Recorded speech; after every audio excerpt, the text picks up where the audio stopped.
Hello friends, super കൺമണി സീരിയലിൻ്റെ latest episode റിവ്യൂയിലേക്ക് എല്ലാ കൂട്ടുകാർക്കും സ്വാഗതം. അങ്ങനെ ബലരാമനെ ICUവിൽ നിന്ന് മാറ്റുകയാട്ടോ ചെയ്യുന്നത്. അങ്ങനെ നമ്പർ 2ലേക്ക് മാറ്റുകയാണെന്നുള്ളത് നഴ്സുമാർ വന്ന് അവരോട് സംസാരിക്കുന്നു കേട്ടോ. ആ സമയത്ത് തന്നെ അതെന്തേ പെട്ടെന്ന് ഇങ്ങനെ മാറ്റാൻ കാരണം എന്നുള്ളത് ബലരാമൻ നഴ്സുമാരോട് ചോദിക്കുന്ന സമയത്ത് തന്നെ അവർ പറയുന്നുണ്ട്, സൂപ്രണ്ടിൻ്റെ ഓർഡറാണ് എത്രയും പെട്ടെന്ന് ഇവിടെ നിന്ന് മാറ്റണം എന്നുള്ളത് എന്ന് പറയുന്നു കേട്ടോ. ഇത് കേൾക്കുന്ന ബലരാമന് ആകെ ടെൻഷൻ ആവുകയാണ്. വേറൊന്നുമല്ല, സാഗറിൻ്റെയും സുജാതേൻ്റെ അടുത്ത് നിന്ന് മാറണം. അങ്ങനെ മാറിയിട്ടുണ്ടെങ്കിൽ അവർക്ക് എന്തെങ്കിലും അപകടം പറ്റുകയാണെങ്കിൽ അവരെ തടയാൻ സാധിക്കില്ല. അതിന് വേണ്ടിയിട്ട് തന്നെ കേട്ടോ.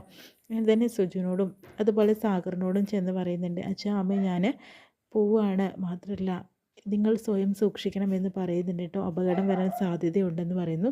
നീ തന്നെ വലിയൊരു അപകടമല്ലേ, നീ ഇവിടുന്ന് പോയിട്ടുണ്ടെങ്കിൽ ഇനി ഞങ്ങൾക്ക് എന്ത് അപകടം വരാനാണെന്ന് പറയുന്നു കേട്ടോ. ആ സമയത്ത് തന്നെയാണ് സ്ട്രെച്ചറിൽ അവനെ പുറത്തേക്ക് കൊണ്ടുപോകുന്ന സമയത്ത് കൃഷ് അവിടെ നിൽക്കുന്നു കേട്ടോ. ബലരാമൻ സ്വന്തം ഏട്ടനാണെന്ന് പറഞ്ഞതോടുകൂടി തന്നെ കൃഷിന് ഒന്നും സംസാരിക്കാൻ പറ്റാത്തൊരവസ്ഥയിലായി. അങ്ങനെ ബലരാമൻ കൃഷിൻ്റെ കൈ പിടിച്ചിട്ട് പറയുന്നുണ്ട്, നീ അനിയ എന്ന രീതിയിലൊക്കെ സംസാരിക്കുന്നു കേട്ടോ. അതിനുശേഷം തന്നെ പറയുന്നുണ്ട്, ഒരു കാര്യം ചെയ്യണം, അച്ഛനും അമ്മയും നീ നന്നായി സംരക്ഷിക്കണം, അവരുടെ കൂടെ എപ്പോഴും ഉണ്ടാവണം, അവിടുന്ന് മാറരുതെന്ന് പറയാട്ടോ. അങ്ങനെ ബലരാമൻ പറയുന്നത് കേട്ടിട്ട് ആകെ ടെൻഷനായി നിൽക്കുക കേട്ടോ കൃഷ്. അങ്ങനെ കൃഷ് അവിടെ നിൽക്കുന്നു. അതിനുശേഷം തന്നെ വീണ്ടും കൃഷ് ചിന്തിച്ചു കൂട്ടുന്നുണ്ട്, ബലരാമനോട് എന്തിനാ എനിക്ക് സ്നേഹം, അവനെൻ്റെ ഏട്ടനാണ്, പക്ഷേ പറഞ്ഞിട്ട് കാര്യമില്ല, ഞാൻ അവന് തമ്മിൽ യാതൊരു തര ബന്ധവും ഇല്ല എന്ന് പറയുന്നുണ്ടോ. പിന്നീട് കാണിക്കുന്നത് സുജ്മിനും അതുപോലെ സാഗറിനെയാണ്. കൃഷ് ആണെങ്കിൽ ICUവിലേക്ക് വരുന്നുണ്ട് അവരെ കാണാനായിട്ട്. അപ്പോഴത്തേനും മോനെ എന്ന് വിളിക്കുന്നുണ്ട് കേട്ടോ. ബലരാമനെ ആരാണ് പുറത്താക്കിയത്? ആ ഒരു കണക്കിന് നന്നായി. അച്ഛൻ വിളിച്ച് പറഞ്ഞിട്ടാണോ അവനെ പുറത്താക്കിയതെന്ന് ചോദിക്കുന്നു. ഞങ്ങൾ വിളിച്ച് പറഞ്ഞിട്ടൊന്നുമില്ലല്ലോ എന്ന് പറയുന്നു കേട്ടോ. അപ്പോഴത്തേനും അവിടേക്ക് ഡോക്ടർ വരുന്നുണ്ട് കേട്ടോ. ഡോക്ടർ പറയുന്നുണ്ട്, എന്താ സാർ, എന്താ പറ്റിയതെന്ന് ചോദിക്കുന്നു. ബലരാമനെ മാറ്റാൻ കാരണം എന്താണെന്ന് ചോദിക്കുന്നു. അത് സൂപ്രണ്ട് വിളിച്ച് പറഞ്ഞിട്ടാണ്, കമ്മീഷണർ നേരിട്ട് സൂപ്രണ്ടിനോട് പറഞ്ഞിട്ടുണ്ടെന്ന് പറയുന്നു. കൺമണി ആ പേരുള്ള കുട്ടി നിങ്ങളുടെ ആരാണ് ചോദിക്കുന്നു. മകളാണോ അതോ മരുമകളാണോ എന്ന് ചോദിക്കാട്ടോ ചെയ്യുന്നത്. അപ്പം അതുപോലെ തന്നെ സുജുവിനും ഒന്നും സംസാരിക്കാൻ പറ്റാത്ത, മകളാണോ എന്ന് ചോദിക്കുന്നു. അപ്പോഴത്തേനും അവർക്കൊന്നും പറയാൻ പറ്റാത്തൊരവസ്ഥയിലാട്ടോ നിൽക്കുന്നത്. ആ കുട്ടി കാരണമാണ് ഇപ്പോൾ ബലരാമനെ അങ്ങോട്ട് മാറ്റിയത്. സാഗറിനൊരു വധഭീഷണി ഉണ്ടെന്ന് പറഞ്ഞതിന് ശേഷം തന്നെ എന്ന് പറയുന്നുണ്ട്. അപ്പോൾ ഞങ്ങൾക്ക് അറിയുന്ന ഒരു കുട്ടിയാണെന്നുള്ളത് സാഗർ പറയുന്നു കേട്ടോ. എന്തായാലും നല്ലതായി, എന്തായാലും സാഗറിന് നാളെ എന്തായാലും വീട്ടിലേക്ക് പോകാമെന്ന് പറഞ്ഞിട്ട് ഡോക്ടർ അങ്ങോട്ട് മാറുന്നു കേട്ടോ. അതിനുശേഷം തന്നെ വലിയൊരു ആശ്വാസമായി അവൻ ഇവിടുന്ന് പോയതോടുകൂടി തന്നെ. അങ്ങനെ മോനെ നീ എല്ലാം പറഞ്ഞ് അവിടെ നിൽക്കുകയാണോ, ഇങ്ങോട്ട് വരുന്നില്ലേ, നിനക്ക് എന്നോടുള്ള പിണക്കമൊക്കെ മാറിയില്ലേ എന്ന് ചോദിക്കുന്നു കേട്ടോ. അങ്ങനെ പിണക്കമൊക്കെ മാറിയെന്ന് പറഞ്ഞിട്ട് കൃഷ് സാഗറിനെ വന്ന് കെട്ടിപ്പിടിക്കുന്നൊക്കെ ഉണ്ട് കേട്ടോ. പ്രശ്നങ്ങൾ ഞാൻ ചെയ്തതിനൊക്കെ സോറി എന്ന് പറയുന്ന സമയത്ത്, ഞാനല്ലേടാ നിന്നോട് ക്ഷമ ചോദിക്കേണ്ടത്, ഞാനല്ലേ തെറ്റ് ചെയ്തത് എന്ന രീതിയിലൊക്കെ സംസാരിക്കുന്നു. ഒരു കുഴപ്പമില്ല എന്ന് പറയാട്ടോ ചെയ്യുന്നത്. എന്തായാലും കൃഷ് വന്നല്ലേ, ഇനി സുജു പുറത്ത് പോയിക്കോളൂ, ഇനി ടെൻഷൻ അടിക്കേണ്ട കാര്യമൊന്നുമില്ല, നാളെ ഡിസ്ചാർജ് ചെയ്തിട്ട് ഞാനും കൃഷും കൂടി അങ്ങോട്ട് വന്നേക്കാം, മാത്രമല്ല പുറത്തുള്ള ആളുകളെയൊക്കെ വിളിച്ചിട്ട് വീട്ടിലേക്ക് പോകാനായിട്ട് നോക്കിക്കോളൂ എന്ന് പറയുന്നു കേട്ടോ. അങ്ങനെ എന്നാൽ ഞാൻ അങ്ങോട്ട് പോവാം എന്ന രീതിയിൽ പറയാട്ടോ ചെയ്യുന്നത്. അതിനുശേഷം തന്നെ കൃഷ്ണനോട് സംസാരിക്കുന്നുണ്ട്. മോനെ കൺമണി ഇവിടെ വന്നിട്ടുണ്ടായിരുന്നോ എന്ന് ചോദിക്കുമ്പോൾ അവൾ വന്നിട്ടുണ്ടായിരുന്നോ എന്ന് പറയുന്നുണ്ട്. ആരും എന്നെ കാണാൻ സമ്മതിച്ചിട്ടുണ്ടാവില്ല അല്ലേ, ഒരു കാര്യം ചെയ്യണം, കൺമണിയെ ഒന്ന് വിളിക്കണം കേട്ടോ. ഒരു കാര്യം മനസ്സിലാക്കിയോ കൃഷേ, എല്ലാവരും പോയതിന് ശേഷം തന്നെ നീ കൺമണിയെ കൂട്ടിക്കൊണ്ട് ഇങ്ങോട്ട് വായോ എന്ന് പറയുന്നു. അവളിവിടെ ഉണ്ടോ എന്ന് ചോദിക്കുമ്പോൾ ഉണ്ടച്ചാ എന്ന് പറയാൻ കേട്ടോ. അങ്ങനെ കൃഷിന് ഒരു സമാധാനമാവുക കേട്ടോ. എന്തായാലും ഞാൻ അവളെ കൂട്ടിക്കൊണ്ട് വരാമെന്ന് പറയുന്നു. അപ്പോൾ സന്തോഷമാവുന്നുണ്ട് കേട്ടോ കൃഷിന്. പിന്നെ കാണിക്കുന്നത് ബലരാമനെയാണ് കേട്ടോ. ഭാഗ്യശ്രീ ആണെങ്കിലും ബലരാമനെ കാണാനായിട്ട് ഹോസ്പിറ്റലിലേക്ക് വരുന്നു കേട്ടോ. അപ്പോഴത്തേനും ഏട്ടാന്ന് വിളിക്കുന്നുണ്ട്. ഈ ഏട്ടനിങ്ങനെ അപായപ്പെടുത്തിയതിൽ അച്ഛനും അമ്മയ്ക്കും എന്തെങ്കിലും പങ്കുണ്ടോ എന്ന് ചോദിക്കുന്നുണ്ട്. ഇതിൽ അവർക്ക് പങ്കില്ല മോളെ, ജയിലിൽ വെച്ചിട്ടുള്ളൊരു ഗുണ്ടയാണ് ഇങ്ങനെ ചെയ്തത്, ഞാൻ അവനോട് പുറത്ത് കഴിഞ്ഞു, ഞാനൊന്നും ചെയ്യാനായിട്ട് പോകണില്ല എന്ന് പറയുന്നുണ്ട്. ഏട്ടാ ഞാനൊരു പരാതി കൊടുക്കാനായിട്ട് പോവുകട്ടോ ചെയ്യുന്നത്, എനിക്ക് വയ്യ, അച്ഛനമ്മയും പുറത്ത് തന്നെ ഉണ്ട്, ഓരോരോ പ്രശ്നങ്ങൾ അവരുണ്ടാക്കിക്കൊണ്ടേയിരിക്കുന്നു എന്ന് പറയുന്നു കേട്ടോ. അപ്പോഴത്തേനും എനിക്ക് സാഗറിനെയും സുജുവിനെയും കണ്ടു കഴിഞ്ഞാൽ എൻ്റെ അച്ഛനും അമ്മയായിട്ടാണ് കാണാനായിട്ട് തോന്നുന്നത്. അവരെന്നെ അങ്ങനെ കാണണ്ടെന്ന് പറഞ്ഞു. അത് അവരോട് ഞാൻ ചെയ്ത ക്രൂരത കാരണമാണ്, അല്ലാതെങ്കിൽ അവരങ്ങനെയൊന്നും പറയില്ലായിരുന്നു മോളെ.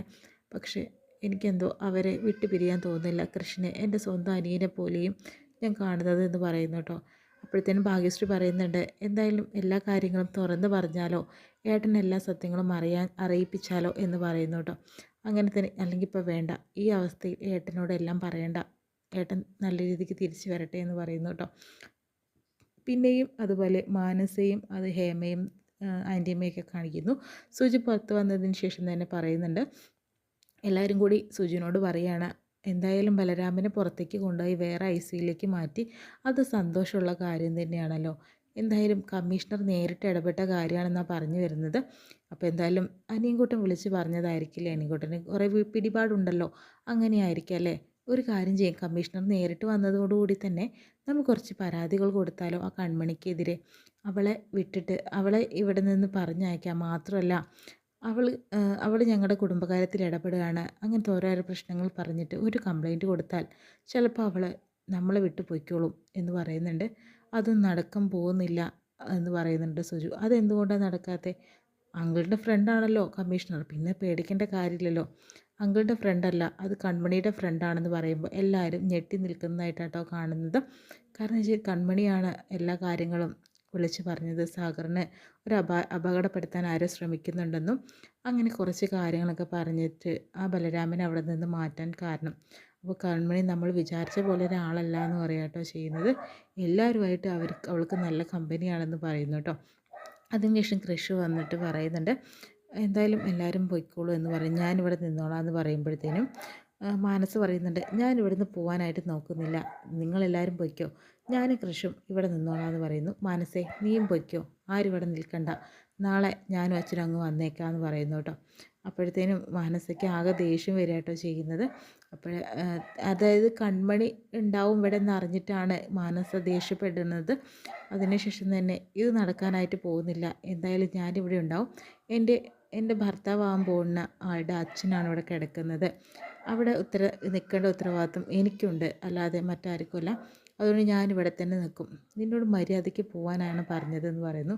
ഒരു കൺമണി, അവൾക്ക് എവിടേക്കോ പിടിപാട് എന്ന് അറിയില്ല, അവൾ ആരാന്ന് അവളുടെ വിചാരം, എല്ലാ പ്രശ്നത്തിനും കാരണം അവളാണെന്ന് പറയുന്നു. എല്ലാത്തിനും പ്രശ്നത്തിനും കാരണം അവളല്ല മാനസേ, അത് നീയാണ്, അത് നീ മനസ്സിലാക്കേണ്ടതുണ്ടെന്ന് പറയാട്ടോ. അങ്ങനെ കൃഷും മാനസയും അതുപോലെ കൃഷും പൊടിഞ്ഞാടി നടക്കുന്നു. നീ വലിയ ആളായത് മറ്റുള്ളവരുടെ ഒരു ഡിസൈൻ മോഷ്ടിച്ചിട്ടാണെന്ന് നീ മറക്കരുതെന്നൊക്കെ വാവിട്ട് പറഞ്ഞു പോകട്ടോ കൃഷ്. അതിനുശേഷം തന്നെ സുജുന് ഇന്ന് നിർത്തുന്നുണ്ടോ, എപ്പോൾ ഓരോരോ പ്രശ്നം, സാഗറിന് ഇപ്പം മെച്ചപ്പെട്ട് വരികയാണ്, ഞങ്ങളുടെ വീട്ടിൽ പോകാൻ പറഞ്ഞു, ഞാൻ പോവുകയാണ്, വേണ്ടവർക്ക് വരാമെന്ന് പറയുന്നു. അങ്ങനെ മനസ്സ് പറയുന്നു, ആൻറ്റി ഇപ്പം ഞാൻ എൻ്റെ കൂടെ അല്ലേ, ഞാൻ മോളുടെ കൂടെ തന്നെയാണ്, മോളെയാണ് ഞാൻ മരുമകളായി കണ്ടിട്ടുള്ളൂ, മറ്റേ ആരുമല്ല, പിന്നെ ഓരോരോ പ്രശ്നം പറഞ്ഞ് പ്രശ്നം ഉണ്ടാക്കാൻ നിൽക്കണ്ട, നമുക്ക് പോകാമെന്ന് പറയുന്നു. ഞാനിവിടെ നിന്നോളാം എന്ന് പറയുന്നുണ്ട്. ആൻറ്റിയമ്മ പറയുന്നുണ്ട്, ഇവിടെ നിന്ന് എങ്ങോട്ടും മാറരുത് മാനസി, അവളിവിടെ വിളിച്ച് കയറ്റാൻ നിൽക്കരുത്, ആട്ടി പറഞ്ഞയച്ചോണം എന്ന് പറയുന്നു കേട്ടോ. അത് ഞാൻ ഏറ്റവും എന്ന് പറയുന്നു. കൃഷ്ണനോട് ചെന്നിട്ട് മാനസ പറയുന്നുണ്ട്, എന്തായാലും നിൻ്റെ പ്ലാനിങ് ഒന്നും നടക്കാനായിട്ട് പോകുന്നില്ല, അവൾ അങ്ങനെ നീ ഇവിടെ വിളിച്ച് കയറ്റേണ്ട, അതുകൊണ്ട് തന്നെ ഞാൻ അവിടെ നിന്ന് പോകാത്തതെന്ന രീതിയിൽ മാനസ പറയുന്നു കേട്ടോ. അപ്പോൾ കൃഷി ആലോചിക്കുന്നുണ്ട്, ഇനി എങ്ങനെ കൺമണി ഇവിടെ വരുത്തിക്കും. എന്തായാലും സാഗറിനെ കാണാൻ കൺമണി എത്തുന്ന ഉറപ്പാണ്. ഇത്രയും കാണിച്ചുകൊണ്ട് എപ്പിസോഡ് കഴിയുന്ന പ്രമോ ആയിട്ട് കാണാം കേട്ടോ.